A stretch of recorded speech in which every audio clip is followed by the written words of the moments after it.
Welcome to the grand finals of the Sparkling Tuna Cup, one of the greatest names for a running StarCraft 2 tournament. Now, game number 1 is best of 5 series. It takes place on the map Mothership. And spotting right here at the top left, playing with Zest on the main nexus. It's not Zest, it's none other than hero.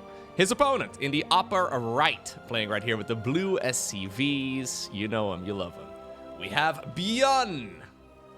Alrighty, now these two, of course, are ridiculously good at the game, and I like to see that apparently we're starting the series off on this map.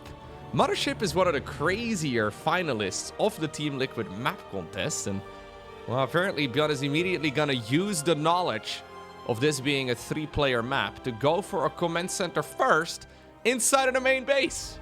CC first against Protoss is pretty crazy. hero did go for the gateway into I thought for a second this was a Nexus first as well. That'd be nuts. No, he did go for the gateway into a Nexus. Now into the Cyber Core as well, just to make sure that everything is going to be reasonably safe. But this would be something that is difficult to get away with on pretty much any other map. But it's one of the reasons why I do really like having more than 2 spawn locations on maps. Now, Mothership certainly looks a little bit better than Last Fantasy, which is, of course, the 3-player map that we have in the current StarCraft 2 map pool. I feel like Mothership in general has been looking like a solid map across the board, so hopefully this map will prove to us yet again that it is indeed something that should make its way to the SC2 official ladder as well. Although, to be fair, I've been casting a lot of games, well, as per usual, right? I cast pretty much every single day. Most of the SC2 tournaments that are currently running, that have been running over the course of the last month or so, they're all running the new maps from the TOMC finalists or the current map pool. So that means that we have like a variety of roughly, I want to say like 25 maps or so that are being regularly played. And personally, I kind of love it. The way it used to work is that they would have the TOMC finalists for a while, and then we would get like the winners of the tournament, and Blizzard would make a selection, and then we would go back to the 7 map pool. We had a 7 map pool for years and years and years in StarCraft 2. Nowadays it's 9, but we would get the same maps over and over and over again. But I kind of like that we have so much variety right now. It does slow down tournaments a little bit, I guess. There are some events out there that will likely have a preset map order, but most of the time the way that it works is that the players need to do some vetoing and all the rest of it, right? Just to get the actual maps that they will be playing on. But I kind of dig that we have this much of a variety when it comes to, well, looking at top-level StarCraft. I know for some players, actually, I've seen this sentiment sometimes in the YouTube comment section, where some people are like, hey, I think it'd be better if we had the same maps for longer, which I personally strongly disagree with. But if you don't watch the game every day, if you don't really watch it very frequently at all, maybe every time you do tune in, the maps are different, the balance is different, everything is slightly changed. I think it's nice to have consistent updates to the game, and maps are by far the easiest way to go ahead and do so, but apparently not everybody agrees. Anyways, it's gonna be good old Blink Stalkers right here for hero. We'll have to see exactly what the follow-up here for Terran is going to be. For now, we have a medevac here with a Cyclone and then also 4 Marines. hero now finally sees where the opponent has spawned. Interestingly enough, ByuN never checked out onto the map. So this has been a ridiculously greedy opener here from the Terran. He is tossing up a coin right now and hoping he finds the toss. It's not here. Awkward. Awkward. Okay, so now that we've missed the timing, we just go back home. All right. That is a little bit strange. Engineering bait to complete the wall off. Fair enough. Stimpec starts up here for the Terran. Yeah, he actually just sends the medevac all the way back. That's crazy. Do you think it's possible to crack open this glass? Maybe get some of the additional minerals from right over here? Yeah, what he's afraid of is a Blink Stalker push, and he's certainly right. This is a 3-gate opener here from hero. 3-gate with Blink, but you do need to have units at home in order to, well, deal with this sort of thing. So it makes sense that he decided to just give up on the aggression by not seeing the opponent spawn. But no SCV Scout, no Reaper. You're almost inviting it yourself. Okay, let's see. Looks like a supply depot is going to fall. Third Nexus, though, should start up. hero, we have a lot of money. Instead we go... Really? Does he not notice he didn't start up the Nexus? Because this is a weird decision. In the meantime, he did decide to move through over here again, too. I almost wonder if hero thought he queued up the Nexus start and then realized, oh, I still have money. Let me go for Templar Archives, add on my additional gateways and all the rest of it. But now we're turning a mediocre bit of early game aggression with Blink Stalkers into... Well, I mean, it's getting even worse now. Into pretty much like a 2-base all-in. I would imagine, I guess, that ByuN is not going to expect this because it's extremely weird. But yeah, we're actually just doubling down. There's still a probe just hanging out over where the third Nexus was supposed to go. We even go now into the Storm research. I thought we were going to push with like Archons and Zealots for sure. But this is already, yet again, hero in a nutshell. In case you are not familiar with hero, I think this gives you all of the information that you need. Absolute chaos across the board. Another attack that is mediocre to say the least. A bunch of Zealots apparently also misrallied forward there. Prism could have gone down. Man, that would have been the end of this. Well, this aggression for sure. Now he goes into the third Nexus. So what have we just achieved in the last, like, 2 minutes of dancing with the Terran, other than a whole lot of death on the Protoss' end? Other than reducing their own economy significantly. Okay, well, ByuN decided to give his opponent the benefit of the doubt. This third command center could have certainly been done already. But it's one of the things, of course, that sets hero apart from the rest. He is not afraid to do whatever feels right in the given moment. And it makes him one of the most entertaining StarCraft players to watch. Now, he does have Storm out pretty dang quickly. Normally, you have to justify, right? If you decide to prioritize tech, if you decide to prioritize army, it means that your economy takes a beating. So you need to, somehow, some way, use the tech as a catch-up mechanic to try and maybe, well, get your eco lead that way. What about Storms? Do you expect it right now? Good first dodge right there by ByuN. The second and the third. We do a fourth one. Renewing the tanks. Oh my god, it's not even... Okay, it does actually falter in the end. The ability lasts so long now. But that was also not a good attack there. Oh, he loses the Prism. He loses the Immortal. He loses another one too. Scouting Immortal is a curious way to progress. This has been an absolute disaster for heroes so far. Yeah, he lost everything while putting himself behind significantly, economically speaking, all game long. Now, he does have one thing going for him. And that is the fact that he decided to choose Protoss on the loading screen. Protoss certainly, in the current meta of StarCraft 2, has the most comeback mechanics. That is just the simple fact of the matter at the moment.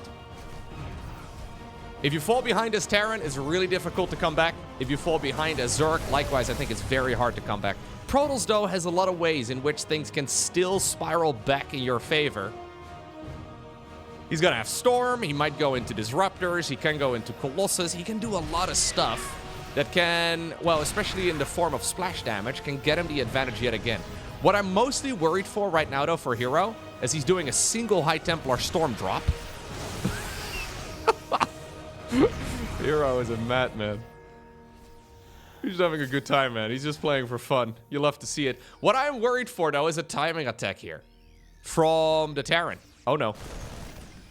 If ByuN goes for a move out, honestly, right about right now, I think he can just go win. I think you go. Now, I will say, yeah, ByuN has been very hesitant lately in this particular matchup. So when ByuN feels like he's got an advantage, rather than trying to close it out, he oftentimes adds on an additional command center instead. I think it's because he's tried being the aggressor many times and then he just eats a Storm to the face or maybe a Disruptor or whatever and he just can't really squeeze out a win. But this seems like a golden opportunity for ByuN to go for a push and to obtain the victory. Now, maybe he's going to do both. He's going to take both an expansion and then also go for an attack, while simultaneously leaving a big chunk of his army at home. I don't know. I'm missing a little bit of that confidence, I suppose, in what we used to see from ByuN all the time. I'm missing a little bit of confidence in the sense that he could maybe just push for the victory. Now he's slowed his own advancement down quite a bit. I mean, he's still like 40 supply up on the opponent. The map is dark and full of Protoss. The weather forecast said that it's going to be stormy. Okay, we are going to go for some drops, though. This is the ByuN of old.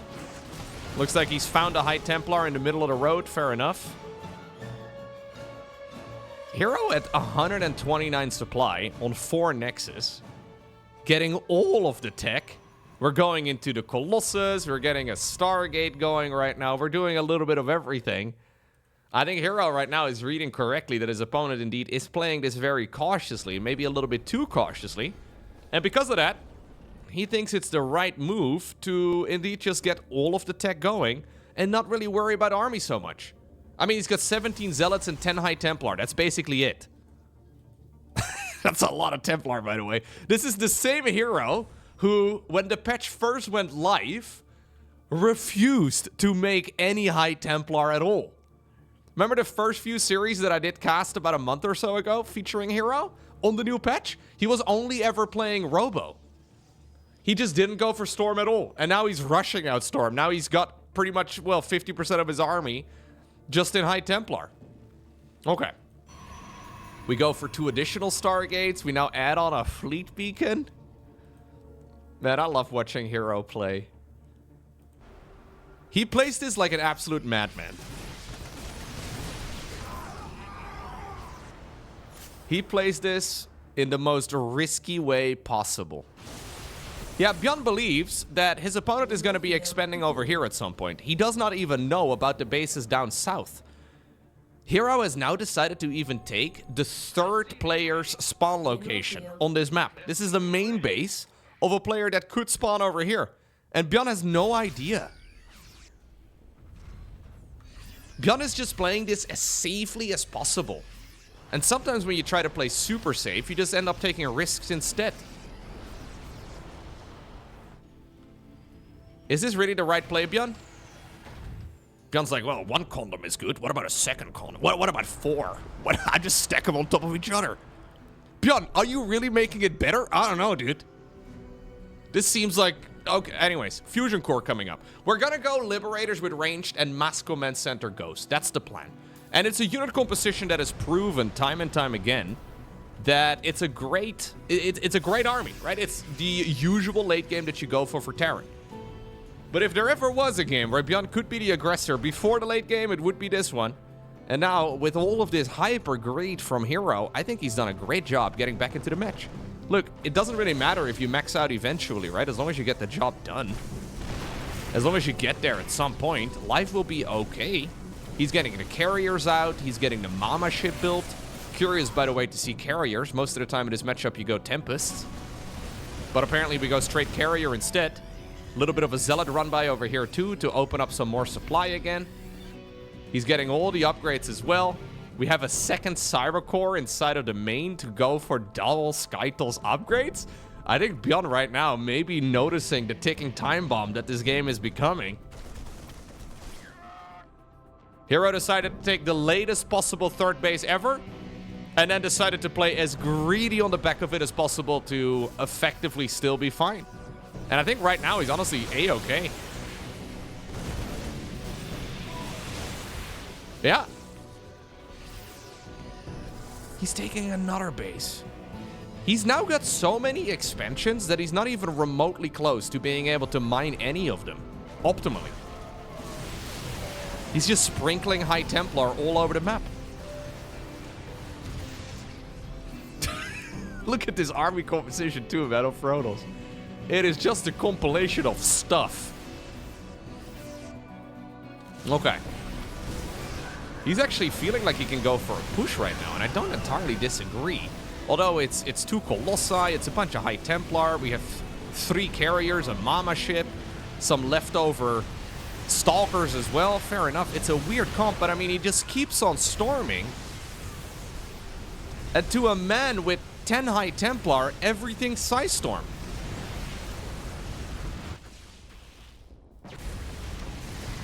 hero just oozes confidence, right, when he's playing Protoss. It's nuts.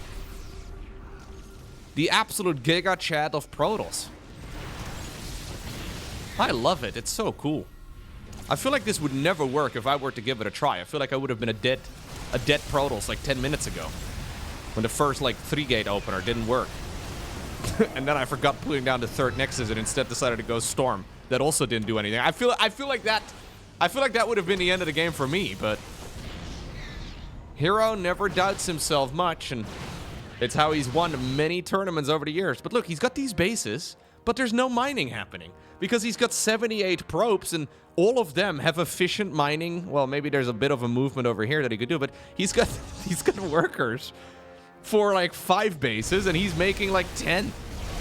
Big move forward up towards his high ground. He kills another command center. Now, this does look like an overextension, though, mostly because now there's no more Storm. Okay, you know what? I said that.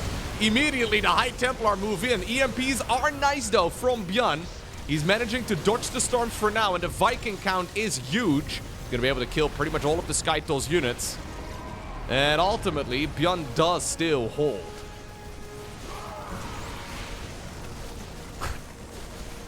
He decides to vent the Likings.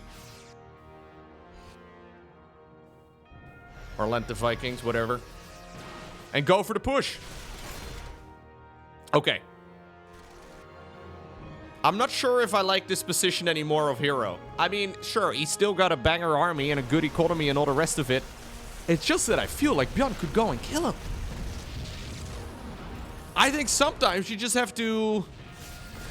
You know, like, that's the general rule, right? In StarCraft 2 in general. When you see that your opponent is doing something weird, when you notice, okay, my opponent is doing something that is out of the ordinary for certain, yeah, you can play eco, but sometimes you just gotta go fucking kill him, okay? That's a good bit of advice, too, if you're a StarCraft player. Because I have been in this mindset, too, in the past, where... You just think, okay, I can't do it. I gotta make expansion. You know, I'm ahead. Okay, when I'm ahead, I gotta get more ahead. Let me make another base, and then another base, and then another base. But sometimes, you just gotta go fucking kill your opponent. And I feel like this has been multiple opportunities right now for ByuN to go and do exactly that. Now, he's making 8 Liberators at once. He is gonna be bringing freedom to the lands of the Protoss here in just a moment. He's maxed out yet again. He's got orbital commands and planetary fortresses for days. Look at this. It's a double planetary with command centers over here blocking Zealots. So if Zealots decide to charge in, this base is not going to go down. But in the meantime, well, hero is yet again given all the freedom in the world. He is going to try and max out yet again if he has a chance. This could still 100% turn into a hero win. Hero, by the way, not even maxed out. He has 0 reason to be building 2 more Nexi. We're not only building the Nexus, we're also building the pylons, the static defense, all the rest of it. He's not even maxed. Why would you not max out first? And then when you have money left over at that point, you can make new expansions. Heroes warped in 13 High Templar. What in the world has come over this man? You know what I think is happening? I think he misses playing with Dark. Yeah. Hero and Dark used to play some of the absolute best, most entertaining, and simultaneously some of the dumbest StarCraft I've ever seen. He's trying desperately to bring other people down to his level. But you know what? I honestly don't hate it. I mean, if ByuN keeps playing this like he is, you know, getting punched in the mouth anytime he does anything, there's a very real chance that Hero just straight up wins this. I mean... Now, how many bases does Hero have taken? He's got 80 workers. If he's given enough time, he will mine all of them out. And I think he's got more than half of the bases on the map at this point, doesn't he? At least ByuN, I mean, he may have loads of command centers, but look, he's once more adding new CCs into the mix. When I really feel like he should just go destroy his opponent's army. Tactical nuke coming up, really? Mass tactical nuke coming up. Really? Okay. I think ByuN has had some bad experiences lately against Protoss. This is what Storm does to a man. Where you get stormed one too many times. At some point, you decide to just play the most passive game of your life. So, he's got 21 missile turrets, 7 orbitals as it is, 2 more command centers that are becoming orbitals, and he's making 4 more CCs. I don't even understand how this game is still going on.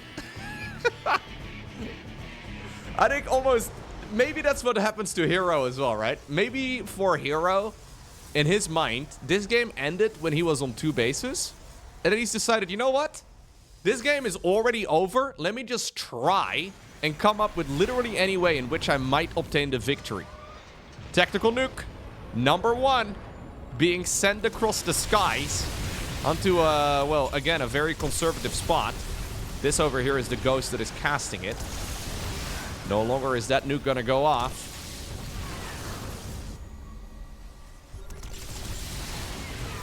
And theoretically, this is, of course, not a bad play by ByuN, right? Like, in his mind, okay, when you're ahead, try to get more ahead. It's never a bad mantra, but he is really just giving hero all the chance in the world to do whatever he likes. Now we have static defense over here in the middle of the map, too, which I kind of love. Mama ship is coming. Usually not something you ever do against Terran. Because when you're going Skytals, you force out Mass Viking. And Mass Viking is going to be great against the mothership too. A little bit of a hit squad though here for ByuN. He will now finally find out about these bases here in the bottom right. The alternative main base, by the way, the expansion all the way in the bottom right, has not been mined one bit. All of these mineral fields are fully fresh. He's had this base for like 10 minutes.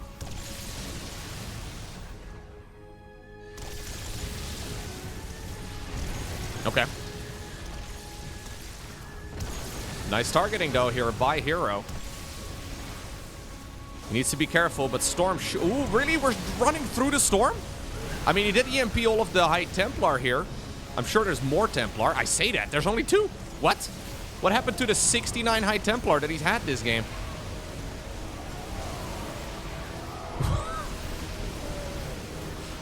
Okay. ByuN decided to just push through all of it. Hero has to back up to behind the static defense line.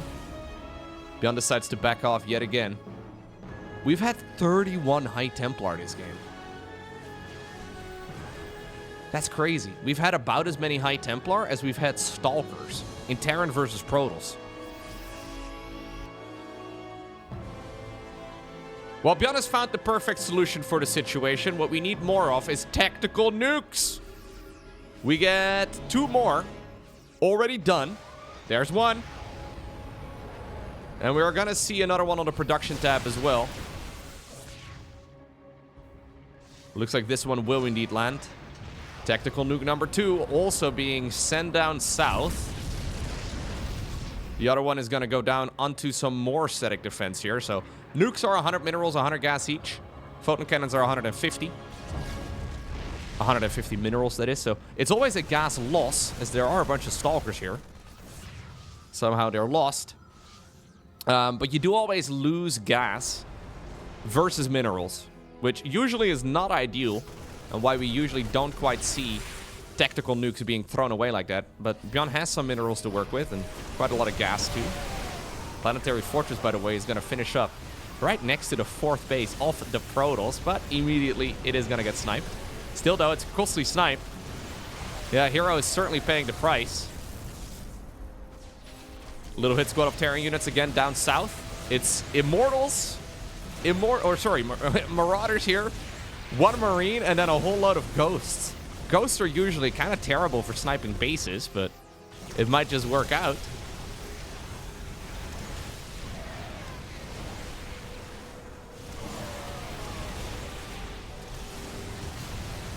This game really feels like ByuN has been bullied a little bit too much in this matchup.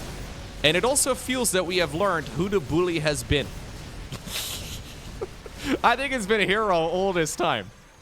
It feels to me like hero has apparently sold this image to ByuN that the only way for Terran to win is to play pretty cowardly across the board, very passively at the very least.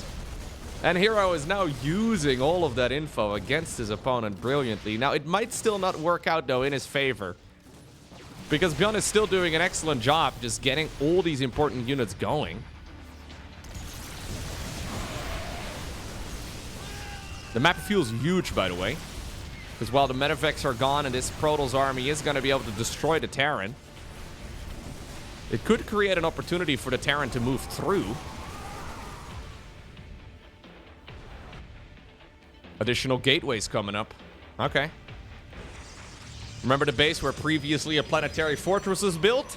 hero has decided to take it. Expansion in the bottom right here as well for ByuN has been found. hero is still just sitting at 146 supply, though. He's still super dead, isn't he? Yeah, I think ByuN is still just straight up winning this. Recall is going to get used on some of the units, but it's, again, very costly. They only really recalled to, like, I don't know, a screen or so away.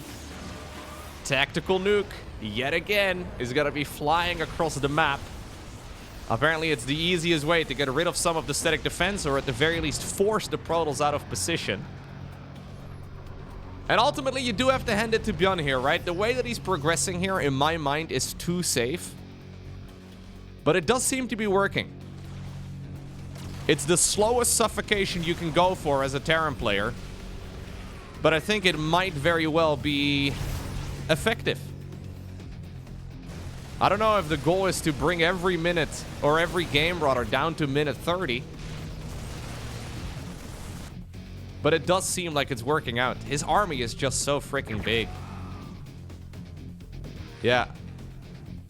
This has been the last 10 minutes. Rarely do you see a graph like this in StarCraft 2, where somebody's army... Like, this is 40 right over here, right? This is 120. There have been moments where ByuN is at like 110, 100-ish to like 40 of the opponent, and we still don't see him retaliating with a counterattack.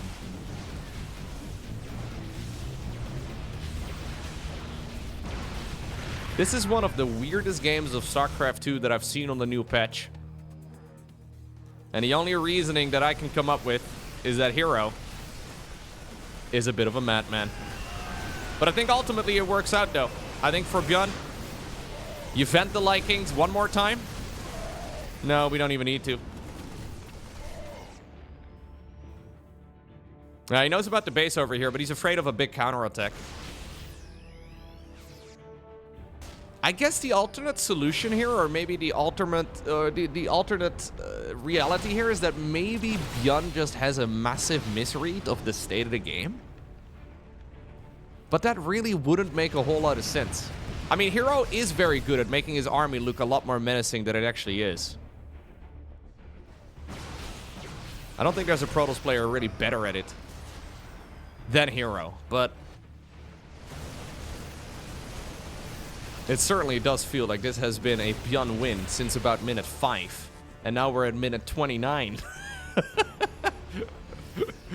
And usually games of StarCraft don't take that long. Alright, another Nexus is going to fall in the bottom right.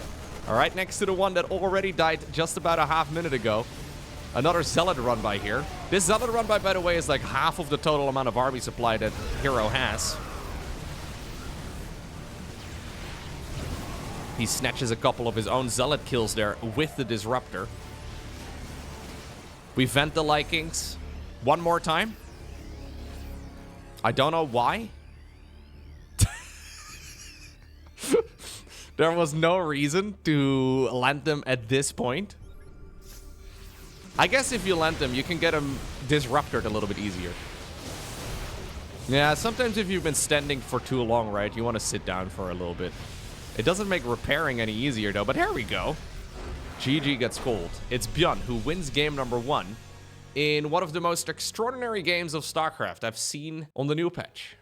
Game number 2. We find ourselves on the map White Rabbit. I'm very curious to see whether or not ByuN is yet again going to play this in the most passive way possible. I mean, there's nothing wrong with it, per se. Other than the fact that, you know, all StarCraft pro gamers are humans, and humans, generally speaking, have a finite amount of energy. And playing half-hour-long matches like the one that we just watched is exhausting. But other than that, it shouldn't be much of a problem. It could also just be that ByuN wanted to test it out, right? That's another very realistic thing. I don't believe that ByuN does a lot of ladder games. I'm pretty sure ByuN does most of his practice in tournaments, because he plays in tournaments almost every day, which is why I get to cast so many ByuN games. So maybe he just wanted to give it a shot. See what happens when you get, like, the near guarantee to win early on, but just don't actually finish the opponent off. I mean, it could be. Maybe we're just experimenting. Until he decides to play this at a tournament with a very serious prize pool, it doesn't really matter all too much. Now, like I said, this particular series is the finals of the Sparkling Tuna Cup, which is a $150 tournament, if I'm not mistaken. So a relatively low price pool, though, obviously. If you can play multiple, if you can, well, win multiples a day, it does add up. Organized, of course, by the Cranky Ducklings. Absolute legends. They've been hosting many, many StarCraft tournaments over the years.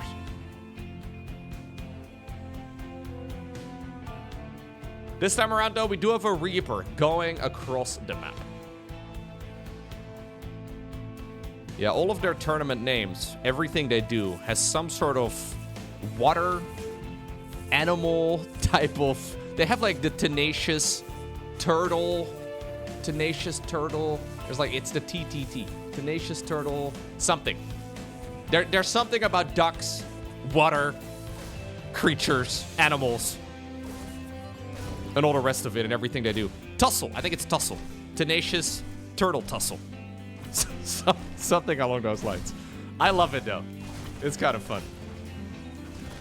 A lot of gaming tournaments tend to take themselves quite seriously. But I appreciate it when it's a little bit more chill. Nice bit of micro here from hero. Zealot is going to go down, fair enough. But second Stalker is going to show up. Don't lose a Stalker, though. Cyclone also pops out. Excellent control here by our Protoss. Do not stop running. I repeat. Don't stop running. You stop running. Come on, man. Okay, well, fair enough. Let's just look away and pretend that that did not happen. There's like a couple of Warcraft 3 players watching this. They're like, oh my god, dude. I always thought these StarCraft players were good at the game. To be fair, the micro that people do in Warcraft 3 is pretty ridiculous. But that was the most Warcraft 3-esque exchange that we can have in SC2. And a pretty silly one at that, too. Okay. Now, I have seen ByuN go for this very passive approach a lot. And I've also seen him go for, like, 2-base all-ins quite frequently. Not the version where you go for the SCV pools, although, yeah, wouldn't hate it. But attacks like the one that we are seeing right here, for example... It's something that ByuN has been pulling off frequently lately. I mean, if you can get the 2 gateways at the front... Oh, he's going home again. Yeah, something has happened, man. ByuN has been bullied, I think. This is what happens when you steal somebody's lunch money too often. It's like, I'll go back home again. I wasn't going to attack you. It was just a joke. Jimmy scouts the 3rd Nexus, and now we realize, oh, maybe we could have gone for the attack, but now it's a little too late.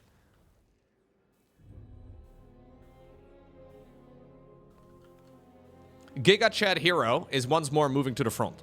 It's a 3-gate push, just walks next to the siege tank, kills it, and blinks out. Polar opposites, man, with the way that they play the game. Hero is just an absolute Chad. Whereas ByuN, I mean, still a Chad in my mind too, but extremely cautious. He did need, of course, the units at home. 4 probes do go down here because of the cloaked Banshee, but I mean, 4 probes for 1 Banshee. When you research the cloak as well, it's not the end of the world here at all for Protoss. Secondary Banshee might be a little bit of an awkward one. Normally, you would rarely send in the first Banshee like that. Because it takes 2 to one-shot a probe, so maybe there's a chance that he's not going to expect a follow-up Banshee. But here we go again. New siege tank has taken the spot, though, of the first.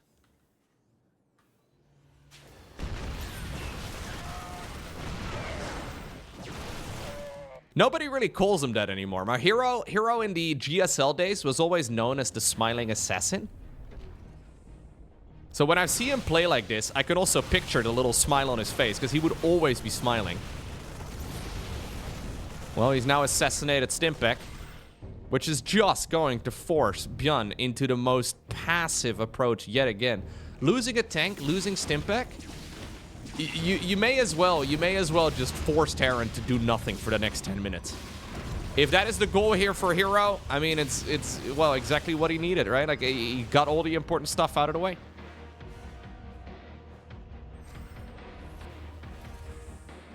Hero always known as the Smiling Assassin. ByuN always known as Micro Jackson. Especially when he first came back from the military. I think when he first came back from the military, ByuN was like ripped out of his mind. Very fit. He still is, of course, but he had very low body fat. And like at certain like angles, his face really did kind of look like Michael Jackson's as well. And obviously he micros a lot. It's a great username. I really do like the nickname Micro Jackson. It's good.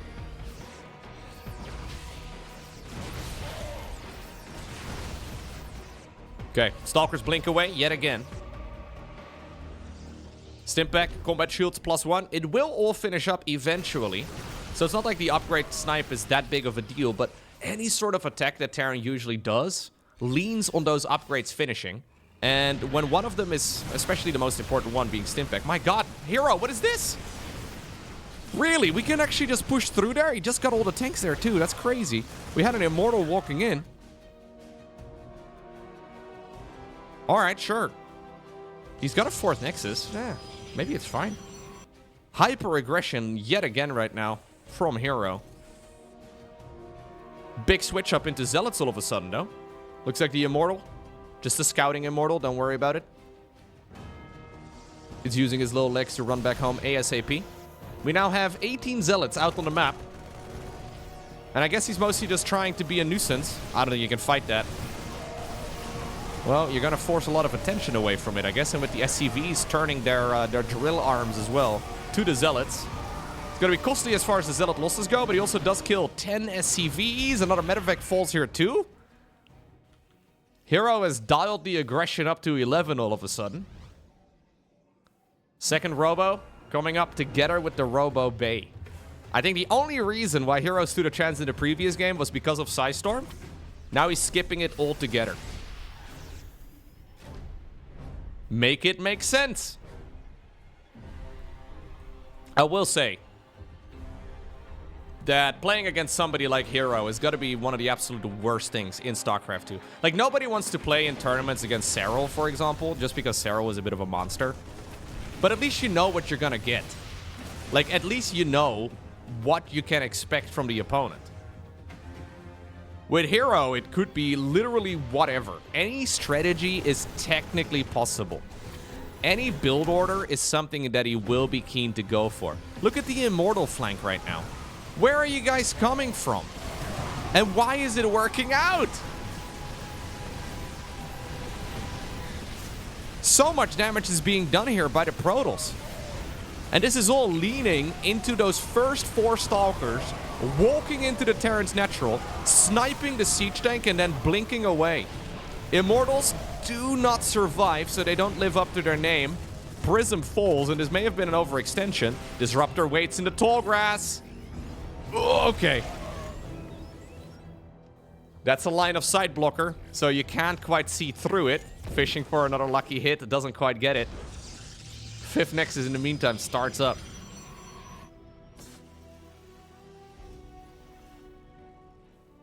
Double Colossus right now, on the back of this. Immortals, no more. Instead, we're gonna go for an armory here for Terran and then also a second NG bay. Honestly, the upgrades here for Terran do feel very delayed now. Yeah, he never even started up the +1 armor. Oh, actually he did. Okay, I was gonna say. He did start up the +1 armor. I just missed it there on the production tab for a second. He does snatch a bunch of zealot kills, though, on the map, so that's nice. More zealots are being sent to their graves right over here, too. It is going to force the entirety of the Terran army to go back.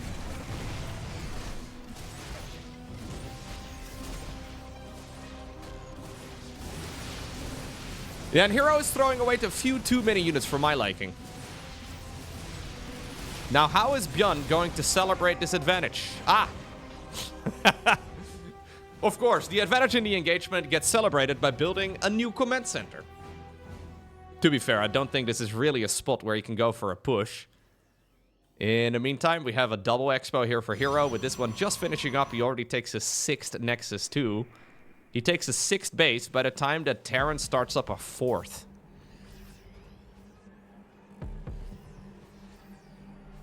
While still being the aggressor, by the way, which is crazy. Bunch of Marauders trying to kite and surround this army. Nice play here from ByuN. Disruptors do roll forward. A bunch of Zealots get caught in it too. Ooh, we try to ring through. Oh my god. He tried to run through the Nova and then sniped the Disruptor before it would explode, but he accidentally targeted the wrong thing because there were like 17 Colossi standing above him. Alrighty, next up, we find ourselves on a map called Missing You Today, which apparently everybody actually quite likes as a map name. I previously went on a bit of a rant talking about how I really dislike the name. Apparently, most people actually disagree. It's a very depressed map maker. Yeah, it's okay. Look, we have all missed people. I personally don't take that into my StarCraft 2 map making, but hey, you know, you do you. Proxy Barracks coming up right now for ByuN.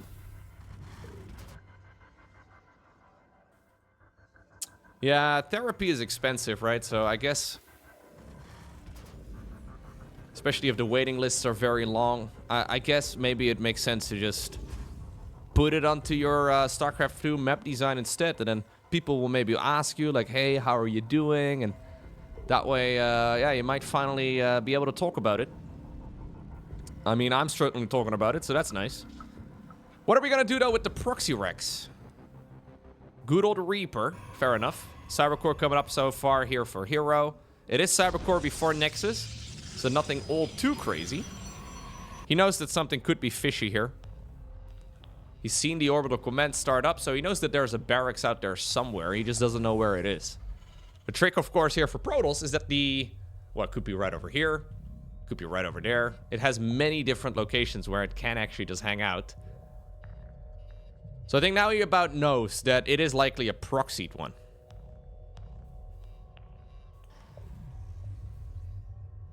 Not too concerned. He goes straight into the chrono-boosted Stalker.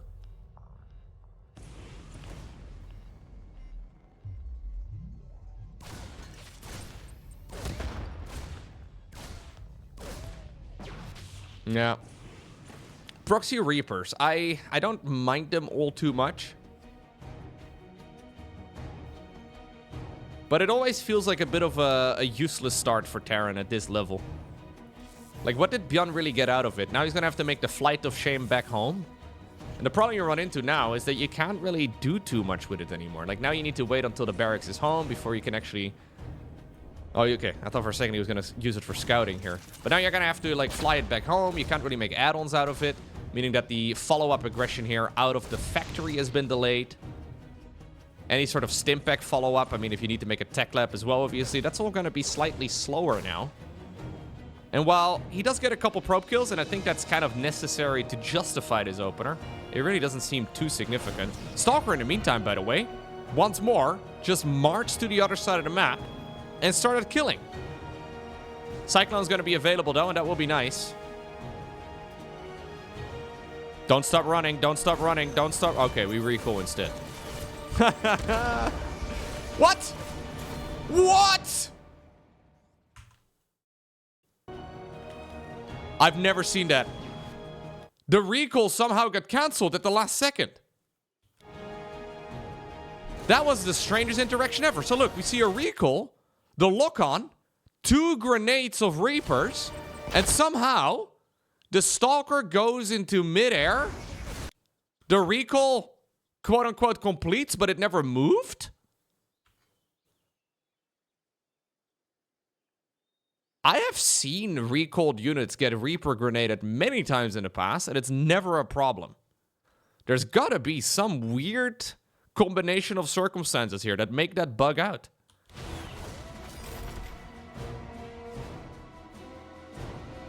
Neither player, by the way, is responding about this. You would imagine that maybe hero didn't notice? I don't know. That's weird.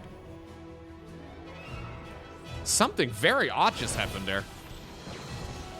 Okay. It's honestly very rare for us to run into, like, bugs we haven't seen before. Like, there are some silly bugs in the game that don't really have gameplay implications. You can criticize Blizzard for many things, and I regularly do. But StarCraft 2 is a mostly bug-free game. Huh. I guess it has to do with, like, the timing of the recall completing and then the explosion of the Reaper grenades. Because it's a displacement ability both, right? So I guess somehow, some way, it triggered in a weird order. I don't know. Anyways, ooh, good surround here with at least the probes, but that's still 3 probes going down there in the end. Cyclone drop is now going to come up across the map. Yeah, ByuN also threw the Reaper grenades on either side of the Stalker. So I wonder if that has anything to do with it. Where... yeah, it was also at a ramp, I guess. It was, yeah, there's a lot of little things going on. All right. Now, ByuN is actually doing some proper harassment this time around. Could have had another probe there. He needs to be careful. He doesn't know about the timing at which Blink will finish up.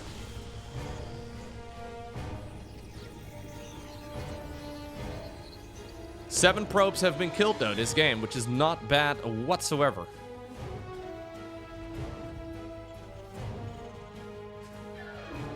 Now, can we capitalize on this? That's the question.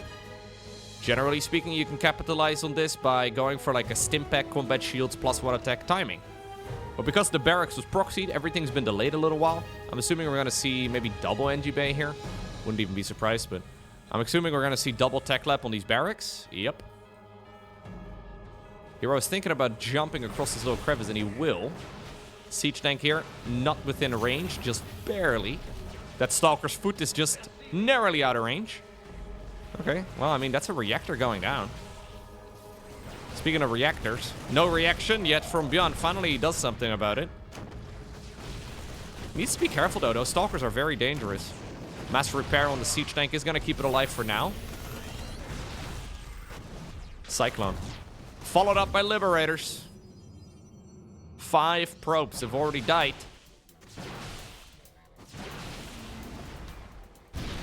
Oh, aggressive blink forward yet again from hero. He's going to hunt siege tanks. That's another tank falling. You know what? Tanks are like the only thing that can really keep this Terran player alive. Ooh, it's so risky.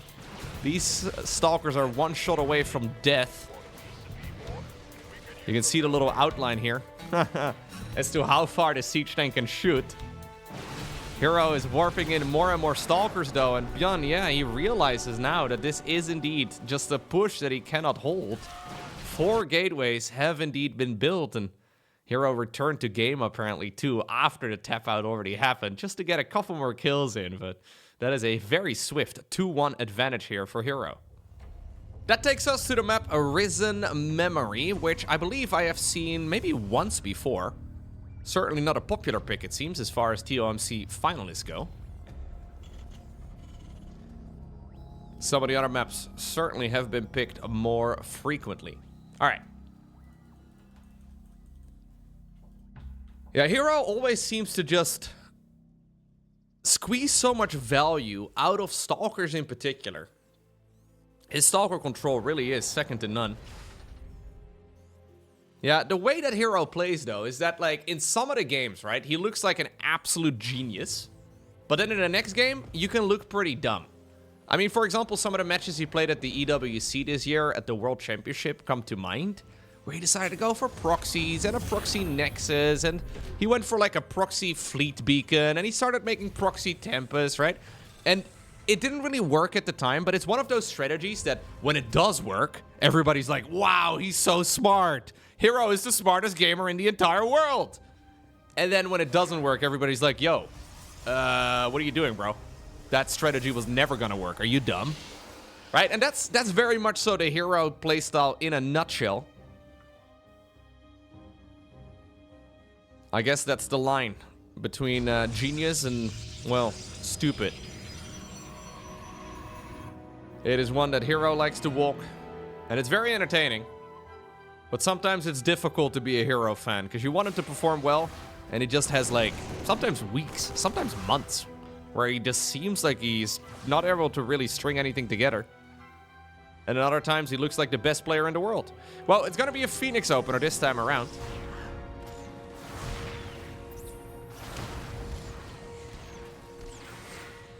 Phoenixes, I guess, into...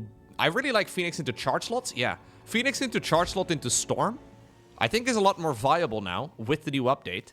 Now, there was one Oracle produced as well, and obviously this is a best of 5 series. hero is already leading this one 2-1 now. This is going to be a painful set of losses for our Terran. Lock-on will complete, but the recall, this time around, it does finish. So, 7 SCVs and a Marine. I don't think you can be too upset about how this is going thus far. Adepts are also back in for some more damage. It's only one Phoenix. We made one Phoenix. Has to be charged in Archons, right? Or charged in High Templar? Yeah. So it should be +1 here for the ground units. +1 attack. He swoops back in. Oh, nice lifty there as well. The one Phoenix really just to deny the lock-on ability. Huh. I kind of love it.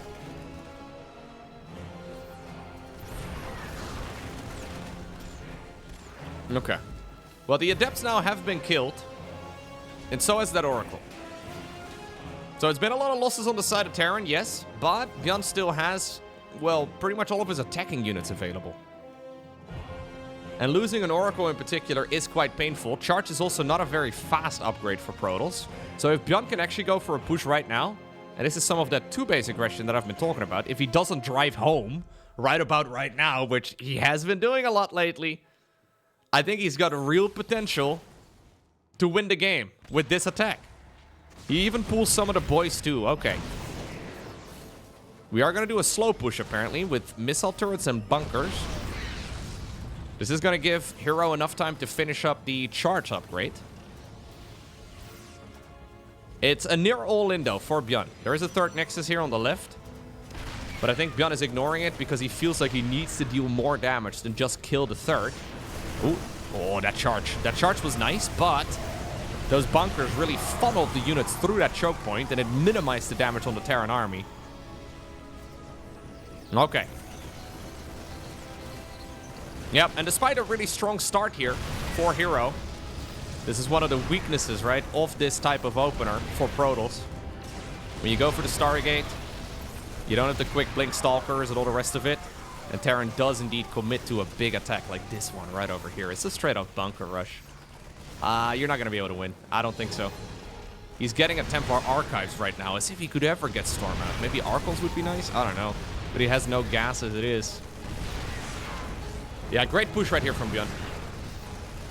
Just rallying everything he's got across the map. If you look at the mini-map, there's a line of Terran units that are moving in. And now with the probes dying from the natural expansion and the reinforcing units showing up here in just a moment. I think it's the end of the natural. And I think it's the end of the game here for hero. Nice comeback from ByuN. ByuN's like, yo, if you're not gonna GG, okay, sure, I guess I won't. Sure, whatever. I'll just continue pushing. I'll build a supply depot. I love the Liberator showing up too. I mean, he does still have the Phoenixes here to lift up, right? That's obviously why the missile turrets are built. Because without them, the siege tanks can be denied pretty easily. I think ByuN is managing this very well. Yeah. He knows he's not really in much of a rush.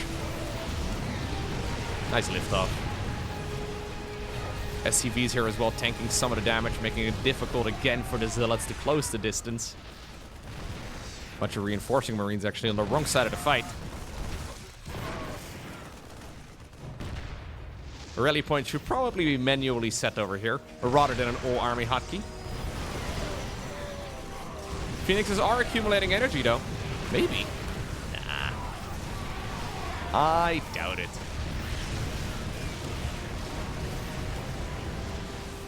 Yeah, gotta be quite impressed here with the way that hero is microing the very small army that he's got. At this point, his army is this. He's got 2 Phoenixes. He's got 1 Phoenix. 5 Zealots just finished warping in. But that is, all you're seeing on the screen right now is the entirety of the Protoss army. GG. And that means that this series is going to be decided on the Celestial Enclave. I still believe it needs to be set like that. Apparently we're doing a small little bit of chattering. Not too much. Nothing all too crazy. Oh, the probe, of course, can escape on this map. This is, in case you're unfamiliar, a feature that a lot of the map makers have been messing around with. I love it. I actually think we should see it way more on loads more maps. But this is a worker-only path. So when you see the little floaty thingamajigs right over here, Marines can't fit, Zorklings can't fit. Only worker units can squeeze through it. There's actually an alternative version of it too that we haven't seen used much in any StarCraft 2 map.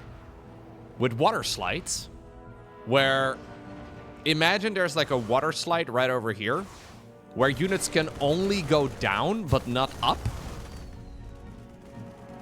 I mean, little features like it are kind of cool, right?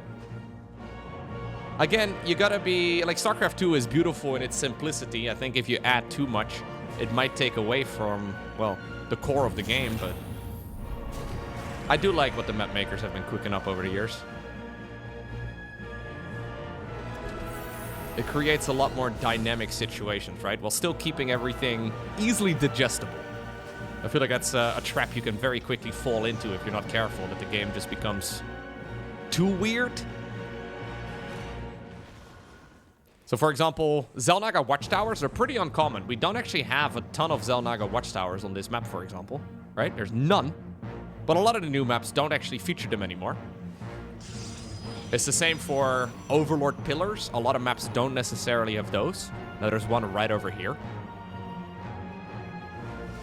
I feel like rocks are one of the only constants that we have on every map all of the time. And I guess they make sense. Although I do kind of feel like oftentimes they're just sort of thrown around willy-nilly for no apparent reason at all. But I do think it's nice to have a little bit of variety as far as the different map mechanics go.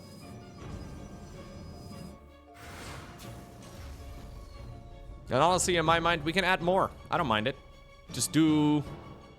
Maybe don't do all of them in one go, but I've yet to see a map where the healing shrines, for example, are actually abusive. We've had a few maps in the StarCraft 2 map pools with healing shrines that are pretty much irrelevant. There's one right now on torches, for example, that we never really see used. That one is probably the most accessible. Anyhow. ByuN has decided to take this as an opportunity to play pretty safe macro. So he's got that in-base expansion with 5 mineral fields and 1 gas. It is one of the worst in-base expansions. Of course, hero, he doesn't take that one. Hero has taken the other expansion instead. Looks like we're gonna force our way through this little worker-only path. I mean, we can blink stalkers across it, sure.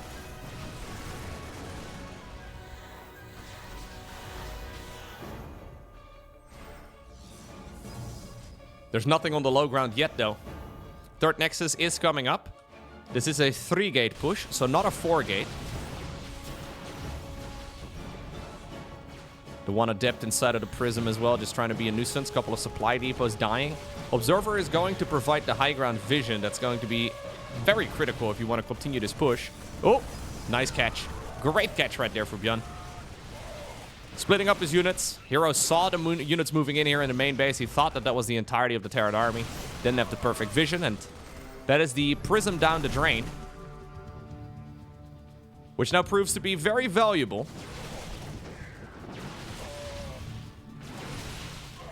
ByuN now knows, of course, that there is an observer nearby, providing some form of high ground vision, because otherwise how would those stalkers be able to shoot?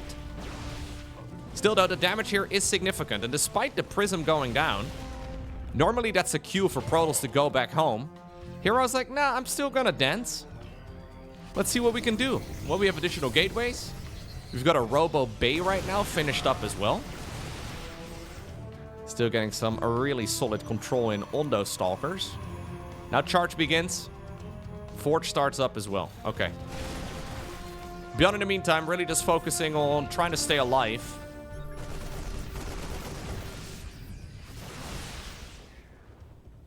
And as the dust has settled, I think we can all agree that this has been a stellar beginning here for Protoss, despite the prism falling. And speaking of prisms, there's a new one that just made its way into the Terran's expansion. Stalkers think that this is an opportunity for them to go to the high ground. Okay, he blinks them back. Prism snatches at least one of the zealots, probably two more over here too when the missile turret goes down. Okay, no, one of them does indeed get put back to freedom. Marauders though on the high ground. That's good. Nice snatch here for ByuN. It is important, of course, for Protoss to not get too carried away, and ByuN, he's looking for exactly that. He hopes that he can get like one engagement, where he can still kill a few of those stalkers, and then suddenly you can just go in for the all-in. Charge is just seconds away from finishing right now, and that's going to make these pushes way more dangerous. And herO really is not letting his foot off the gas. He's deep into the Terran's bases now, though. Medevac goes down. Zealots are starting to fall as well. Prism is still allowing all these units to get a second version of Blink, and that's more SCVs dying. herO, in the meantime, is taking a fourth base in the upper left-hand corner of the map. He's building up the Colossi. He's getting extended thermal lance. Suddenly, everything herO is doing makes a ton of sense. A very different approach than what we saw in the first game of this best of 5, that's for sure.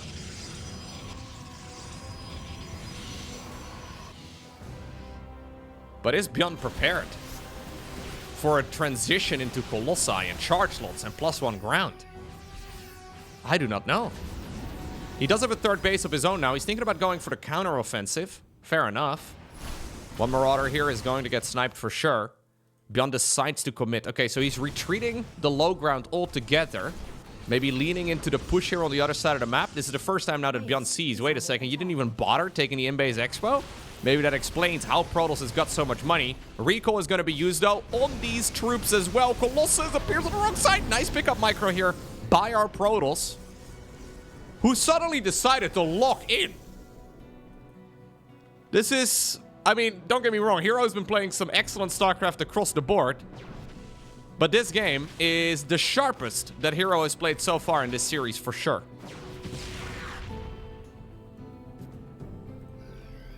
Now, I like this here from ByuN. He didn't actually retreat with the units. It looked like it.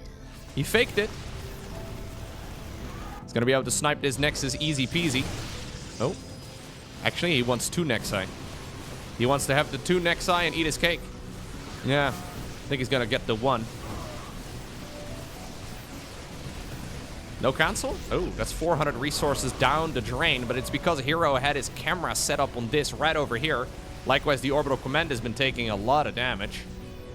ByuN has no idea, by the way, about the expansions. Look at the minimap right now. He's got nothing. He knows nothing. He doesn't know if Protoss is stuck on 3. Probably not. He doesn't know if this is the 4th or the 5th. It's probably the 5th. Turns out he's right in the estimations, but there has not been any scouting here from our Terran in a long while. herO just never relenting this push. Here's the reinforcing medevacs, though, the ones that were on the other side of the map.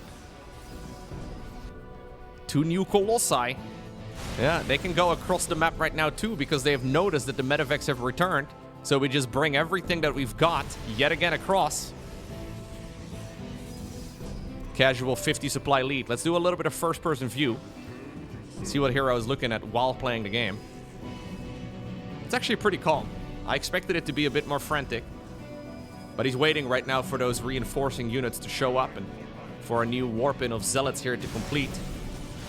Obviously, he doesn't know how many minerals and gas, how large the army supply here is of the opponent. His camera is actually very far south. Interesting. He doesn't even look at the zealots that are fighting on the left side there. Really just focused on some of those bigger troops instead. And ultimately, that is apparently the way in which hero won this tournament. A very hero-esque series, right? I mean, if you are unfamiliar with hero's work before this best of 5, I think this gives you a good understanding of what hero is all about. Absolute chaos, but when it matters, he can lock in and get the job done.